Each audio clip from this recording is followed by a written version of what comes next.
આજે જો સિયામર્તિક મહેમાનો તથા વાળા બાળ મિત્રો, આજે હું પાણીનું મહત્વ વિશે બોલીશ તે સૌ ધ્યાનથી સમજો. પાણી એ કુદરતની અનમોલ ભેટ છે. તેના વિના પૃથ્વી પર જીવન શક્ય નથી.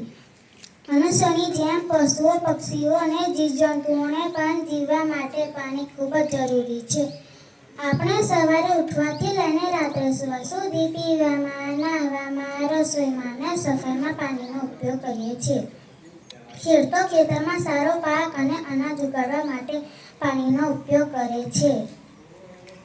આપણા કપડાં, કાગળ અને અન્ય ચીજ વસ્તુઓ બનાવતી ફેક્ટરીઓમાં પણ પુષ્કળ પાણી વપરાય છે. રોજ પૂરતું પાણી પીવાથી આપણું શરીર તંદુરસ્ત રહે છે અને બીમારીઓ દૂર ભાગે છે. આજે દુનિયામાં પીવાના પાણીની અછત વધી રહી છે. તેથી આપણે પાણીનો બગાડ અટકાવવો જોઈએ. પાણી બચાવો, જીવન બચાવોના સૂત્રને યાદ રાખીને આપણે પાણીના દરેક ટીપાનો સદુપયોગ કરવો જોઈએ. જય હિન્દ, જય ભારત.